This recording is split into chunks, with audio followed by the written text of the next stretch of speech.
گھر کے لوگوں نے بھی رتبہ ہے گھٹایا میرا، نر گئے جہل میں بے بس تک و تنہا میں ہوں، شر پسندوں سے لگی آگ میں جلتا میں ہوں، زہر مجلس میں اگلتے ہیں وہ مرتا میں ہوں، قیمتیں لگتی ہیں بازار میں بکتا میں ہوں فریادی کوئی گوش بر آواز نہیں، ایسا لگتا ہے میرا اب کوئی دم ساز نہیں، ایسا لگتا ہے میرا اب کوئی دم ساز نہیں، دی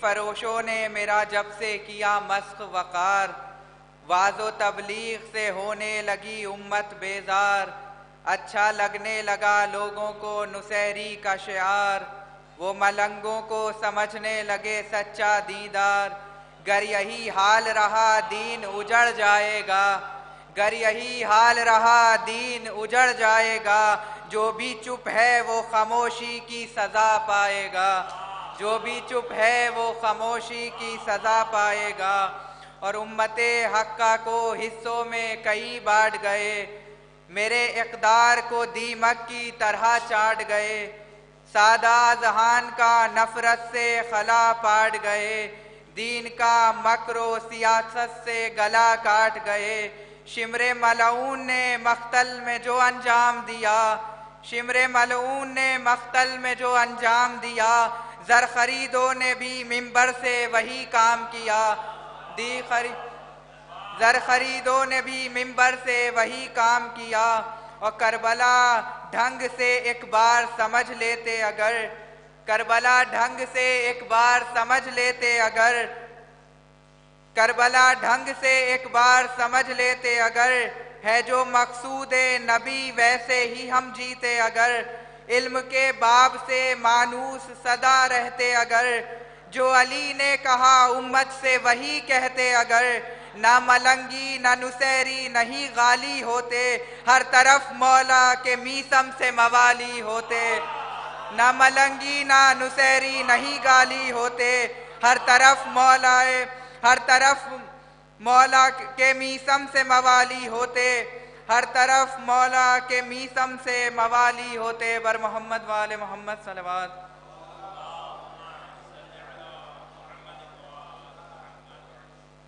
ایک اور کلام ہے جناب زینب سلام اللہ علیہ کے حوالے سے کہ اے تعصب زدہ دنیا تیرے کردار پہ خاک، اے تعصب زدہ دنیا تیرے کردار پہ خاک، بغض کی گرد میں لپٹے ہوئے معیار پہ خاک، ایک عرصے سے میری ذات میں آباد ہے دشت، ایک عرصے سے میری ذات میں آباد ہے دشت، ایک عرصے سے پڑی ہے در و دیوار پہ خاک، وہ غزالوں سے ابھی سیکھ کے رم لوٹا ہے، بال ہیں دھول میں گم اور لب و رخسار پہ خاک، مجھے پلکوں سے صفائی کی سعادت ہو نصیب، مجھے پلکوں سے صفائی کی سعادت ہو نصیب، ڈال کر جائے ہوا روز در یار پہ خاک، اور ایک خطبہ جو دیا حضرت زینب نے خیال بطور خاص، کہ ایک خطبہ جو دیا حضرت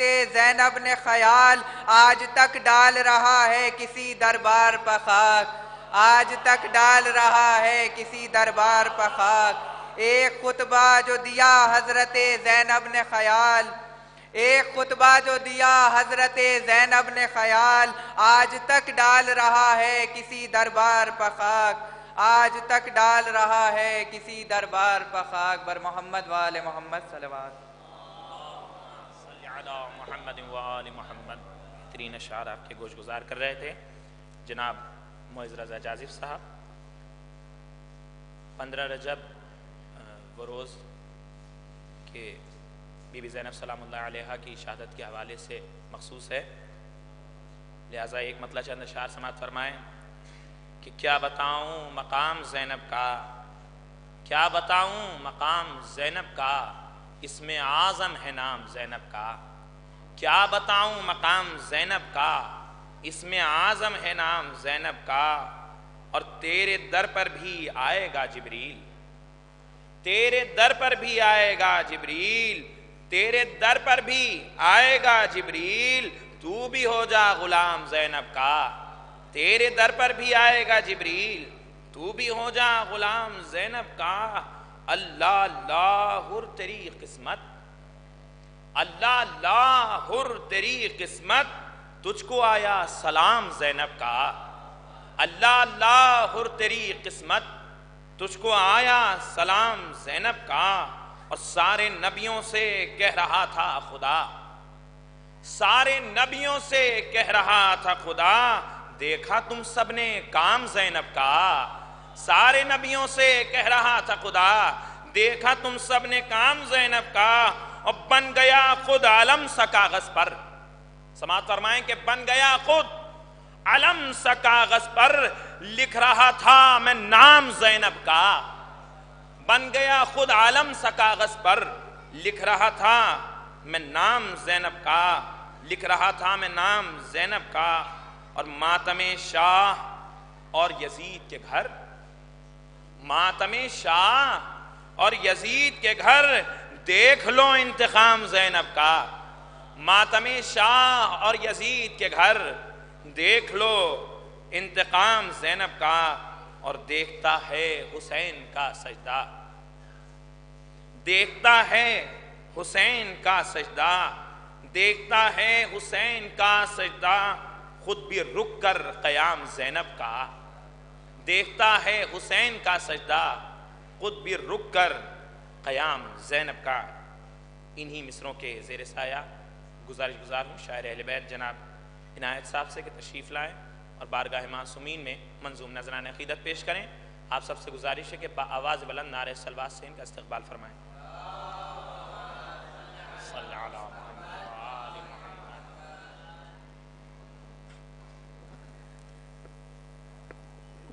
ایک اور نعرہ صلوات کا سہارا دیا حضرات۔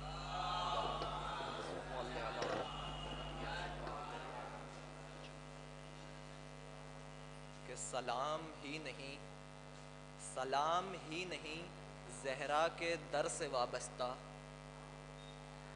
سلام ہی نہیں زہرا کے در سے وابستہ، بہت سی یادیں ہیں اس ایک گھر سے وابستہ، سلام ہی نہیں زہرا کے در سے وابستہ، بہت سی یادیں ہیں اس ایک گھر سے وابستہ، اور حیا حجاب سے غیرت سے شرم سے سج کر، حیا حجاب سے غیرت سے شرم سے سج کر، وہ دو جہاں میں ہے انمول زر سے وابستہ، وہ دو جہاں میں ہے انمول زر سے وابستہ، حیا حجاب سے غیرت سے شرم سے سج کر، وہ دو جہاں میں ہے انمول زر سے وابستہ، اور زمانے والوں مجھے کیا ڈرا سکو گے بھلا، زمانے والوں مجھے کیا ڈرا سکو گے بھلا، شجاعتیں ہیں میری رب کے ڈر سے وابستہ، شجاعتیں ہیں میری رب کے ڈر سے وابستہ، زمانے والوں مجھے کیا ڈرا سکو گے بھلا، شجاعتیں ہیں میری رب کے ڈر سے وابستہ۔ ایک نعرہ صلوات کا سہارا حضرات۔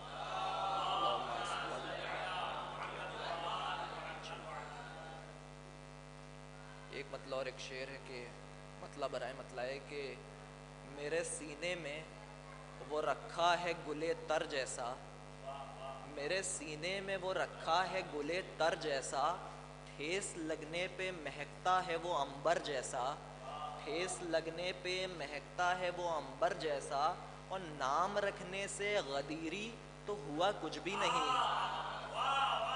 نام رکھنے سے غدیری تو ہوا کچھ بھی نہیں، بات تو تب ہے کہ سیرت میں ہو قمبر جیسا، بات تو تب ہے کہ سیرت میں ہو قمبر جیسا، نام رکھنے سے غدیری تو ہوا کچھ بھی نہیں، نام رکھنے سے غدیری تو ہوا کچھ بھی نہیں، بات تو تب ہے کہ سیرت میں ہو قمبر جیسا، بات تو تب ہے کہ سیرت میں ہو قمبر جیسا۔ چند شعر اور سماعت فرما لیں کہ اب کہ یہ کیسی بلا شہر ازا آئی ہے، اب کہ یہ کیسی بلا شہر ازا آئی ہے، اتنا سناٹا نہیں جتنی کہ تنہائی ہے، اتنا سناٹا نہیں جتنی کہ تنہائی ہے، اور سوچنا کتنا چمکتا تھا ازا کا سورج، سوچنا کتنا چمکتا تھا ازا کا سورج، کیا ہماری ہی قطعوں سے گھٹا چھائی ہے؟ سوچنا کتنا چمکتا تھا ازاں کا سورج، کیا ہماری ہی قطعوں سے گھٹا چھائی ہے؟ اور ان کو تو مانتا ہے ان کی نہیں مانتا ہے، ان کو تو مانتا ہے ان کی نہیں مانتا ہے، کوئی سمجھاؤ مجھے کیسے یہ مولائی ہے؟ ان کو تو مانتا ہے ان کی نہیں مانتا ہے، ان کو تو مانتا ہے ان کی نہیں مانتا ہے، کوئی سمجھاؤ مجھے کیسے یہ مولائی ہے؟ اور اس لیے کرتے ہیں سجاد کو یعقوب سلام، اس لیے کرتے ہیں سجاد کو یعقوب سلام، یوسفوں کے چلے جانے پہ بھی بینائی ہے، اس لیے کرتے ہیں سجاد کو یعقوب سلام، یوسفوں کے چلے جانے پہ بھی بینائی ہے۔ اور الاجل کہتے رہے لگتا رہا باد صبا، الاجل کہتے رہے لگتا رہا باد صبا، شہرگے جان سے حلمن کی صدا لائی ہے، الاجل کہتے رہے لگتا رہا باد صبا، شہرگے جان سے حلمن کی صدا لائی ہے۔ اور دار ظلمات پہ ہوتا میں عنایت لیکن، دار ظلمات پہ ہوتا میں عنایت لیکن، غیب سے وارث عیسیٰ کی مسیحائی ہے، غیب سے وارث عیسیٰ کی مسیحائی ہے، اب کہ یہ کیسی بلا شہر ازاں آئی ہے، اتنا سناٹا نہیں جتنی کہ تنہائی ہے، ان کو تو مانتا ہے ان کی نہیں مانتا ہے، کوئی سمجھاؤ مجھے کیسے یہ مولائی ہے۔ بہترین اشعار آپ کے گوش گزار کر رہے تھے جناب عنایت صاحب۔ آخر میں گزاروں جناب سائم عباس صلی اللہ علیہ وسلم کے تشریف لائیں اور بارگاہ معصومین میں نذرانہ عقیدت پیش کریں۔ آپ سب سے گزارش ہے کہ بآواز بلند نعرہ صلوات سے استقبال فرمائیں۔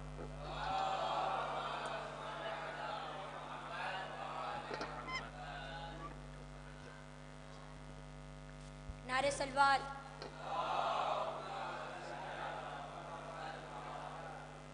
ہر کوئی زمانے کا ولی ہو نہیں سکتا، ہر کوئی زمانے کا ولی ہو نہیں سکتا، اور مظہر اوصاف جری ہو نہیں سکتا، اور مظہر اوصاف جری ہو نہیں سکتا، مت تول تیرے عقل کے میزان میں شوکت، مت تول تیرے عقل کے میزان میں شوکت، جو عقل میں آئے وہ علی ہو نہیں سکتا، جو عقل میں آئے وہ علی ہو نہیں سکتا۔ نعرہ صلوات۔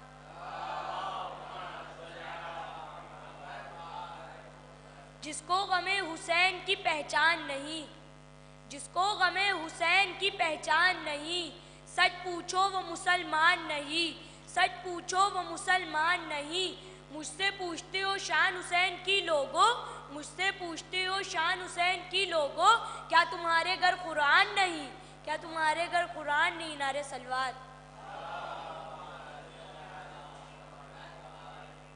سجدے سے کربلا کو بندگی مل گئی، سجدے سے کربلا کو بندگی مل گئی، صبر سے امت کو زندگی مل گئی، صبر سے امت کو زندگی مل گئی، ایک چمن فاطمہ کا اجڑا مگر، ایک چمن فاطمہ کا اجڑا مگر، سارے اسلام کو زندگی مل گئی۔ نعرہ صلوات۔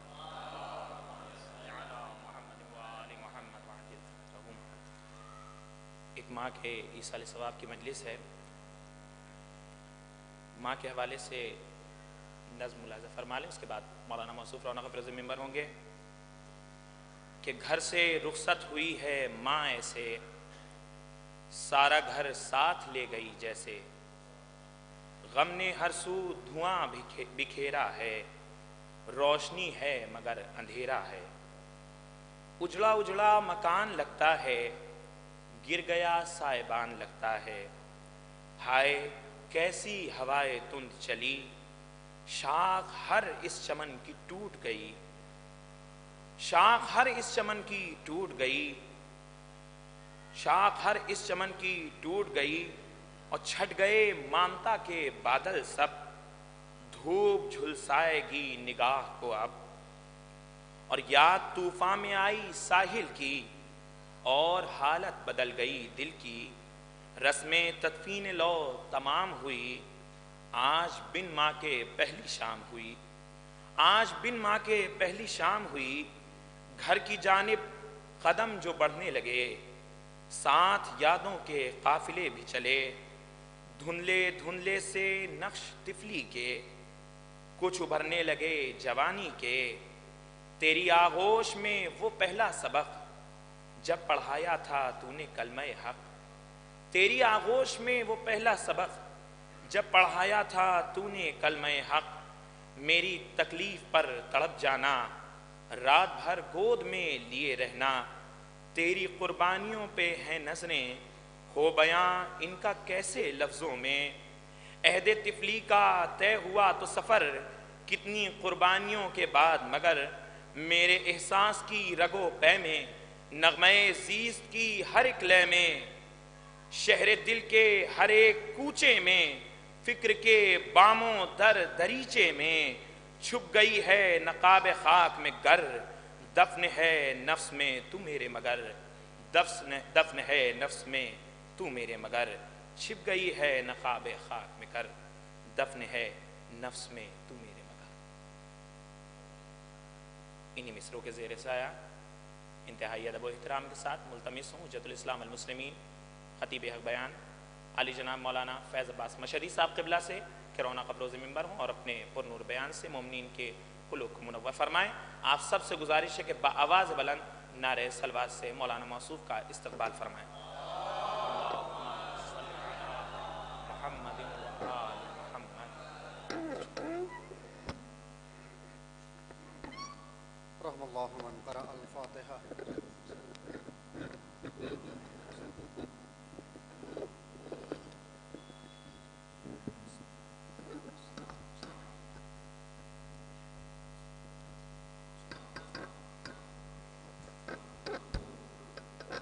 حضرات گزارش ہے کہ ایک مرتبہ سورہ حمد اور 3 مرتبہ سورہ اخلاص کی تلاوت فرما کر مرحومہ حسن جہاں بنت علی عباس صاحب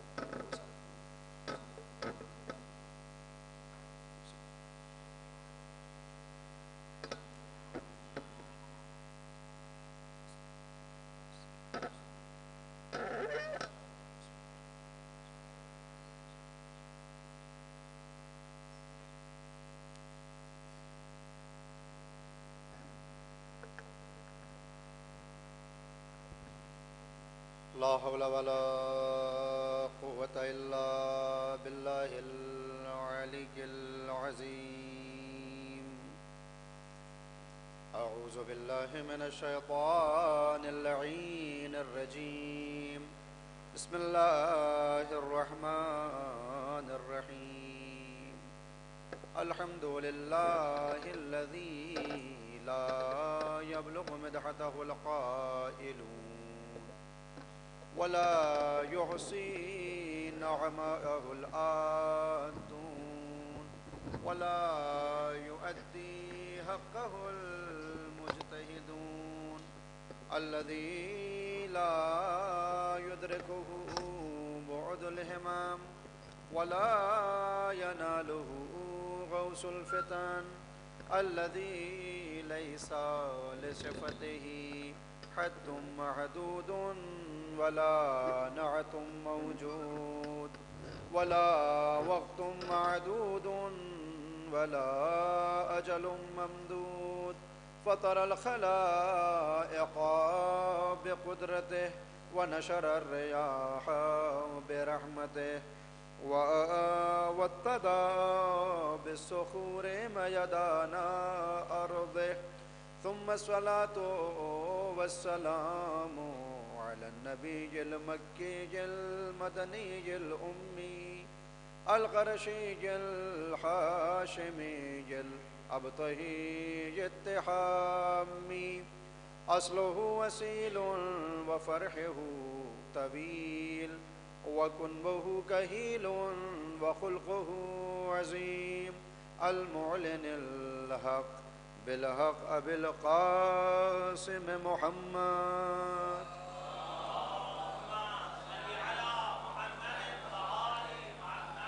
وعلى أهل بيته الطيبين الطاهرين المعصومين المظلومين المنتجبين المنتخبين الذين أذهب الله عنهم الرجس وطهرهم تطهيرا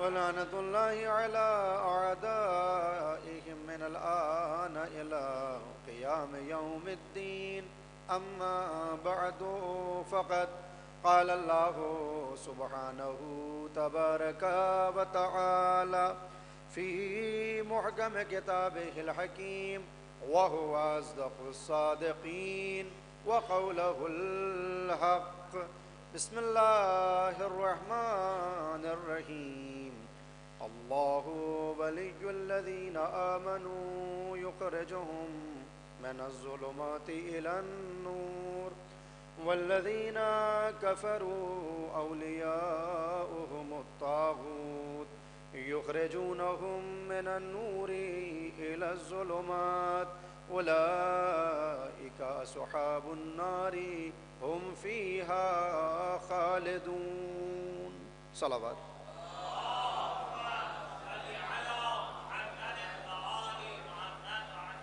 حاضرین گرامی قدر معزز سامعین کرام اور عزاداران مظلوم کربلا، اصالت ثواب کی غرض سے منعقد یہ مجلس اس کو خطاب کرنے کا شرف حاصل کر رہا ہوں۔ آغاز مجلس میں خداوند عالم سے دعا گو ہوں میرے اللہ، شب جمعہ ہے، شب رحمت، شب مغفرت، شب استجابت دعا، اور اس مجلس سرکار سید الشہداء میں تجھے واسطہ ہے تیری رحمتوں کا، تجھے واسطہ ہے تیرے وعدے اور وعید کا اور مغفرت کا۔ مرحومہ کے درجات بلند ہیں، ان کو بلندر فرما۔ اے میرے اللہ، اس مجلس سرکار سید الشہداء، اس میں پڑھی جانے والی آیات قرآنی، انبیاء الہی کے فرمودات، ائمہ اعظام کی نصیحتیں اور ذکر مصائب شہداء کربلا علیہ السلام کے صدقے اور واسطے سے مرحومہ کے گناہان کبیرہ اور گناہان صغیرہ سے درگزر کرتے ہوئے جوار رحمت اور جوار معصوم عنایت فرما۔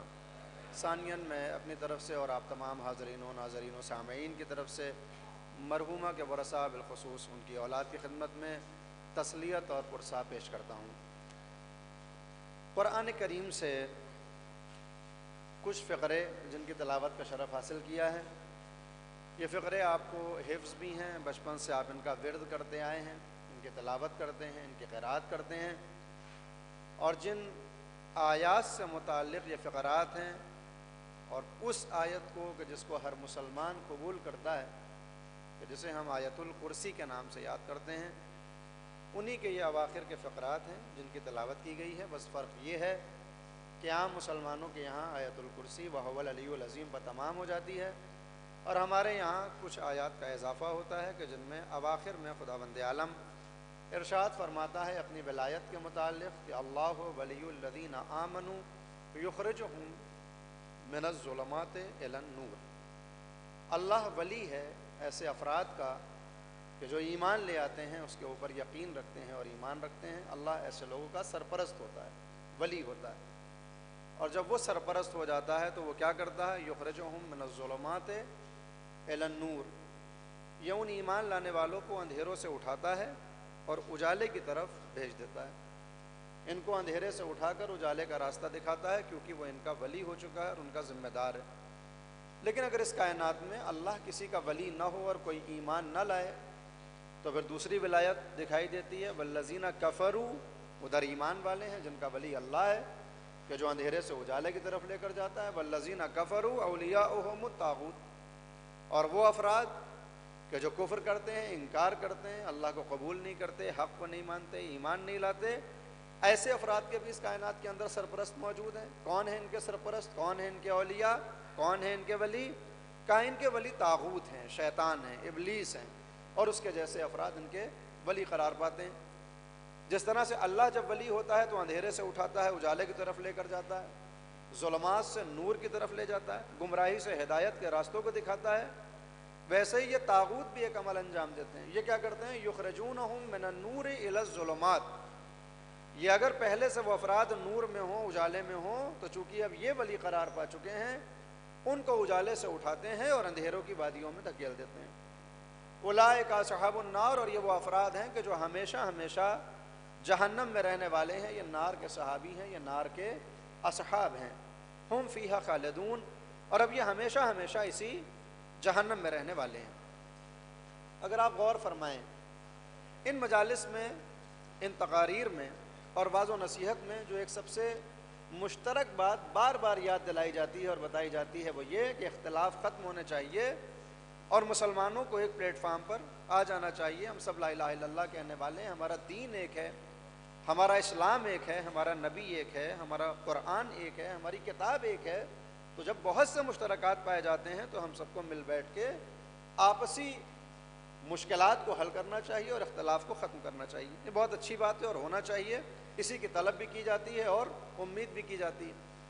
لیکن اکثر یہ سوال ذہن میں پیدا ہوتا ہے کہ آخر وجہ کیا ہے کہ جب مسلمانوں کا دین ایک ہے, ان کا نبی ایک ہے, ان کا قرآن ایک ہے, قرآن میں بھی کوئی فرق نہیں ہے, کوئی کسی بھی مسلک سے تعلق رکھتا ہو, کوئی کسی بھی مذہب کو مانتا ہو, ہر مسلمان کا قرآن بائے بسم اللہ سے شروع ہوتا ہے اور والناس کے سین پہ تمام ہوتا ہے.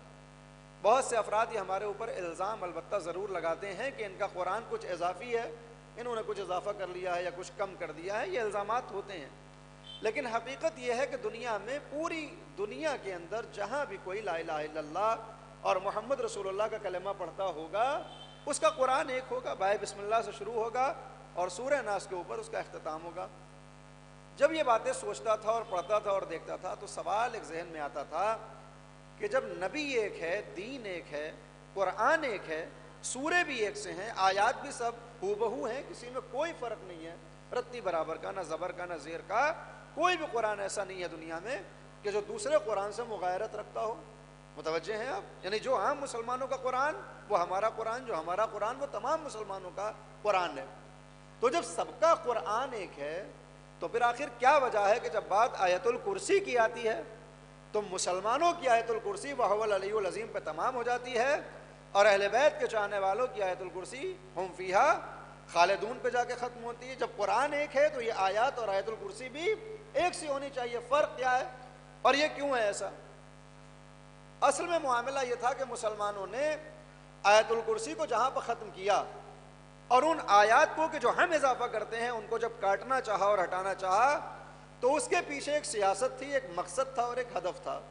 وہ مقصد کیا تھا, وہ ہدف کیا تھا کہ اگر مسلمان ان آیات کو کہ جو ہم اضافہ کر کے پڑھتے ہیں آیت الکرسی میں, اگر وہ ان کو استعمال کریں گے اور آیت الکرسی میں شامل کریں گے تو فوراً 4-5 سوال ایسے اٹھیں گے جوانوں کی طرف سے, بچوں کی طرف سے, کہ جن کا جواب مسلمانوں کے پاس نہیں ہوگا. اور جنہوں نے ہم فیہا خالدون تک آیت الکرسی کو مانا اور جانا اور یقین کیا ہے اور قرات کیا ہے اور تلاوت کیا, اگر ان کے یہاں سے یہ سوال اٹھیں گے تو ان کے پاس جواب موجود ہے. لہذا آیت الکرسی 2 طرح کی دکھائی دیتی ہے, ایک وہو العلی العظیم پہ تمام ہونے والی, ایک ہم فیہا خالدون پہ تمام ہونے والی. کیا ہے؟ اللہ اکبر. یہ جو میں نے فقرے آپ کی خدمت میں تلاوت و قرات کیے ہیں, اللہ اپنی ولایت کا ذکر کر رہا ہے. کاش متوجہ ہوں آپ. مسلمانوں نے اس آیت کو اس لیے ہٹا دیا کہ اگر یہ آیت آئے گی تو پھر ولایت کے متعلق سوال ہوگا کہ یہ ولایت کیا ہے کہ جو اللہ اپنی پیش کر رہا ہے. وہ کہہ رہا ہے ایک طرف میری ولایت اور ایک طرف ابلیس کی ولایت. بہت سے افراد یہ سمجھتے ہیں کہ اس آیت میں مقابلہ اللہ معاذ اللہ نعوذ باللہ خاکم بدہا, اس آیت میں مقابلہ اللہ اور ابلیس کا ہے. بہت سے افراد ایسا سمجھتے ہیں کہ ایک طرف الہی ولایت ہے اور ایک طرف شیطان کی ولایت ہے, ایک طرف خدا کی ولایت ہے اور ایک طرف ابلیس کی ولایت ہے. وہ ایسا محسوس کرتے ہیں. مگر آپ یاد رکھیں اس آیت میں اللہ نے جو اپنی ولایت کا تذکرہ کیا ہے اور ذکر کیا ہے اور مقابلے میں ابلیس کی ولایت کا ذکر کیا ہے, یہاں ابلیس کے مقابلے میں اللہ کی ولایت عامہ نہیں ہے. دلیل کیا ہے؟ آپ کہیں گے یہ کیسے ہو سکتا ہے جب اللہ خود کہہ رہا ہے ایک طرف میں ولی ہوں اور ایک طرف طاغوت ولی ہے, تو یہ تو طرفینی ہے, یہ تو مقابلہ ہو رہا ہے نا, ایک اللہ کی ولایت ایک ابلیس کی ولایت. میں کہوں گا نہیں عزیزان گرامی, معاملہ یہ ہے کہ اس کائنات میں ولایت عامہ کے معاملے میں, پہلی ولایت کے معاملے میں, اس پوری کائنات کا سرپرست وہی خدا ہے جو کافروں کو بھی پالتا ہے اور منافقوں کو بھی پالتا ہے. کاش متوجہ ہوا. یعنی عام معنی میں اگر پہلا معنی ولایت کا ڈھونڈا جائے گا تو اس میں اللہ موسیٰ کا بھی خدا ہے اور فرعون کا بھی خدا ہے. وہ ہارون کا بھی مالک ہے اور میں کہتا ہوں قارون کا بھی مالک ہے. وہ نمرود کو بھی رزق دیتا ہے اور حضرت ابراہیم کو بھی رزق دیتا ہے. تو وہ اپنے دشمنوں کو بھی عطا کرتا ہے اور اپنے دوستوں کو بھی عطا کرتا ہے. اگر خدا نخواستہ خداوند عالم اس کائنات سے ایک لمحے بھر کے لیے, کاش متوجہ ہوں آپ, ایک لحظے کے لیے, چشم زدن کے لیے, جتنی دیر میں پلک جھپکائی جاتی ہے اتنی دیر کے لیے خداوند عالم اس کائنات سے اپنی ولایت کا ہاتھ ہٹا لے تو کائنات تباہ و برباد ہو جائے گی. آپ کہیں گے دلیل کیا ہے؟ دلیل اسی آیت الکرسی کی تفسیر میں ملتی ہے کہ جب آیت الکرسی آپ پڑھتے ہیں اور اللہ کی تعریف بیان کرتے ہیں تو کہتے ہیں وَلَا سِنَةٌ وَلَا نَوْمٌ، اس خدا کے اوپر نہ نیند آتی ہے نہ اس خدا کے اوپر اونگ طاری ہوتی ہے، جو اکثر مجلسوں میں ہمارے اوپر طاری ہو جاتی ہے۔ صلوات بھیجیں بر محمد و آل محمد۔ بارہ دیگر صلوات بھیجیں بر محمد و آل محمد۔ یہ جو قرآن کریم میں آیت الکرسی میں اللہ کی صفات کو بیان کرتے ہوئے ہم کہتے ہیں کہ نہ اس کے اوپر نیند طاری ہوتی ہے نہ اس کے اوپر اونگ آتی ہے۔ کسی نے سوال کیا امام ششم سے، مولا آخر اللہ یہ کیوں کہہ رہا ہے کہ اسے نیند بھی نہیں آتی اور اسے اونگ بھی نہیں آتی؟ یہ کیوں بتانا چاہ رہا ہے اللہ؟ اور اگر اسے نیند آ جائے اور اونگ آ جائے تو پھر کیا پریشانی ہو جائے گی، کیا خرابی آ جائے گی؟ امام نے کہا جواب چاہتے ہو؟ دیکھیں کبھی کبھی سوال کا جواب فوری طور پر دے دیا جاتا ہے اور سوال سننے والا، جواب سننے والا، سوال کرنے والا قانع ہو جاتا ہے، بات تمام ہو جاتی ہے۔ لیکن جب امام کو میسج بہت زمانے تک پہنچانا ہوتا ہے، یعنی کافی دور تک یہ میسج جائے، تو پھر امام پریکٹیکل کر کے دکھاتے ہیں۔ امام علی مقام نے سوال کرنے والے سے کہا 2 شیشے کے گلاس پانی بھر کے لے آؤ۔ چاہنے والا 2 شیشے کے گلاس لیتا ہے، پانی سے ان کو پر کرتا ہے۔ امام علی مقام کہتے ہیں اپنے ہاتھوں کو پھیلا دے۔ وہ اپنے ہاتھوں کو پھیلاتا ہے اور جیسے ہی ہاتھوں کو پھیلاتا ہے امام ایک گلاس کو ایک ہاتھ کے اوپر اور دوسرے گلاس کو دوسرے ہاتھ میں دیتے ہیں اور کہتے ہیں اب تو کھڑا رہے، تیرا کام یہ ہے کہ ان کو تجھے محفوظ رکھنا ہے، ان کی حفاظت کرنا ہے۔ کہا مولا کتنی دیر؟ کہا وہ میں بتاؤں گا۔ ہاتھوں پہ 2 گلاس ہیں، کھڑا ہوا ہے، 1 گھنٹہ گزرا، 2 گھنٹہ گزرا، 3 گھنٹے گزرے، 4 گھنٹے گزرے۔ دیکھیں مثال اسباب مثال ہے، یہ ہو بہو عارض نہیں آئے گی، مگر مثال میں مناقشہ نہیں ہوتا، لا نناقشو فی المثال، ہم مناقشہ نہیں کر سکتے مثال میں۔ ہاتھوں کے اوپر 2 گلاس، 2 گھنٹے، 4 گھنٹے، 6 گھنٹے، 7 گھنٹے گزرے۔ کھڑے کھڑے انسان کتنا پریشان ہو جاتا ہے، یہاں تو بیٹھے بیٹھے نیند آنے لگتی ہے، وہ کھڑے کھڑے اپنے گلاسوں کو سنبھالے ہوئے 7-8 گھنٹے جیسے ہی گزرے، تھکاوٹ کی وجہ سے ایک جھپکی آئی، کاش متوجہ ہو آپ، جیسے ہی یہ جھپکی آئی دونوں گلاس آپس میں ٹکرائے، زمین پہ گرے، چکنا چور ہو گئے۔ امام علی مقام نے کہا اس لیے خدا کو نہ نیند آتی ہے نہ اونگ آتی ہے۔ اگر اسے نیند آ جائے اور اونگ آ جائے تو یہ پورا نظام کائنات تباہ و برباد ہو جائے گا۔ تو عزیزان گرامی معلوم یہ ہوا کہ اللہ صرف اس کائنات کا خالق نہیں ہے بلکہ وہ رب بھی ہے۔ اللہ صرف خلق نہیں کرتا بلکہ تربیت کر رہا ہے، اس کو ادارہ کر رہا ہے، اس کو چلا رہا ہے، اس کو بچائے ہوئے ہے، لہذا اس کو نیند نہیں آتی۔ تو اب یہ جو ولایت اس آیت میں اللہ استعمال کر رہا ہے کہ ایک طرف میری ولایت اور ایک طرف ابلیس کی ولایت ہے، تو یہ وہ ولایت عامہ نہیں ہے جو پہلی ولایت کہلائے گی، اس لیے کہ اگر خدا اپنی ولایت سے ہاتھ ہٹا لے تو پھر کس میں بساط ہے کہ جو اس کی حوازوں سے استفادہ کرتے ہوئے سانسوں کو اندر لے اور باہر نکال سکے۔ اگر اللہ اپنی ذمہ داری سے ہٹ جائے، اگر اللہ اپنی سرپرستی کے ہاتھ کو ہٹا دے، اللہ اپنی ولایت کو الگ کر لے تو پھر کس میں مجال ہے کہ رزق کا ایک دانہ بھی اس کے گھر تک آ جائے؟ اگر اللہ اس تربیت سے اپنے ہاتھوں کو ہٹا لے، اپنی ولایت کو دور کر دے اور یہ کہہ دے جو کفر کرتے ہیں، جو میرا انکار کرتے ہیں، میں ان کا ولی نہیں ہوں، تو پھر ہوگا یہ کہ یہ ایک پل بھی دنیا میں زندہ نہیں رہ سکتے، اس لیے کہ خداوند عالم کی صفت یہ ہے کہ وہ یحیی بھی ہے اور یمیت بھی۔ کاش متوجہ ہوا، وہ زندہ بھی کرتا ہے اور مارتا بھی ہے، اور اس نے یہ تو نہیں کہا کہ میں مومن کو زندگی دیتا ہوں کافر کو نہیں دیتا، اس نے یہ تو نہیں کہا کہ میں کافروں کے اوپر موت طاری کروں گا اور مومن کے اوپر موت طاری نہیں کروں گا، نہیں، یہ اللہ کے جو صفات ہیں، جو اس کی خصوصیات ہیں، جو اس کے اندر پائے جانے والے خصائص ہیں کہ جن سے سب مستفیض ہو رہے ہیں، اللہ نے کوئی بھی امتیاز نہیں رکھا۔ جو بھی اس کا بندہ ہے، بندہ اپنی بندگی چھوڑ سکتا ہے، خدا اپنی خدائی نہیں چھوڑ سکتا۔ بندہ اپنی بندگی چھوڑے گا، خدا اپنی خدائی نہیں چھوڑ سکتا۔ تو پہلے معنی میں تو خداوند عالم سب کا ولی ہے، پھر وہ یہ کیوں کہہ رہا ہے کہ صاحب میں ان کا ولی ہوں جو ایمان لے آتے ہیں اور پھر ان کو ظلم سے اٹھاتا ہے اور نور کی طرف لے کے چلا جاتا ہے، اندھیرے سے اٹھاتا ہے اجالے کی طرف لے کے چلا جاتا ہے؟ اللہ اکبر! جواب اس وقت ملا کہ جب ولایت خدا کو قرآنی آیات میں تلاشنا شروع کیا کہ اللہ آخر کن لوگوں کا ولی ہوتا ہے، کیسے ولی ہوتا ہے، کن شرائط پر ولی ہوتا ہے، کن افراد کے ساتھ ولی ہوتا ہے، تو وہی مشہور آیت سامنے آئی کہ جس نے بتایا انما ولیکم اللہ۔ جب اللہ اپنی ولایت خاصہ کو پیش کرنا چاہتا ہے تو پھر وہ اکیلا تمہارا ولی نہیں ہوتا بلکہ اللہ ولی ہوتا ہے،